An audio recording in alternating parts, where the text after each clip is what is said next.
Those first 5 years of life, there's critical brain development happening. There's a whole bunch of experiences that they need to have by the time they get to kindergarten. And you ask any kindergarten teacher, she can tell the ones that have had that or not. And it doesn't necessarily need to be in a center-based model. Some children are able to get all those experiences at home. You know, they have siblings, they get to play with other friends, their parents do all sorts of activities with them, they have lots of toys, they get read to, they go on vacations, they see things, and they don't need to go to preschool. They go to kindergarten and they're ready to go. The easiest way to ensure that your child's going to get all of those experiences for a parent is to put them in a high-quality preschool program. However many hours a day they're spending in preschool, it's even more important what's happening at home. So the role in preschool is also family involvement, family education. You know, there's lots of things you don't know when you have young children that, you know, once you do know them, you're pretty excited.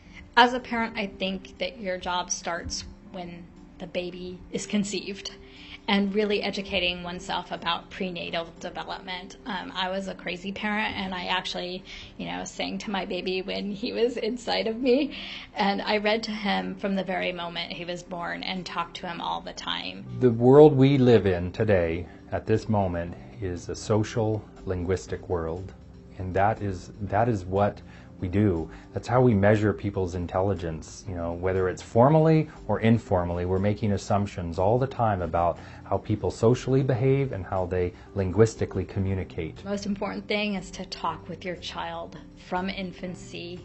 Be the crazy parent in the grocery store who's pointing everything out and labeling everything. Sing to your child.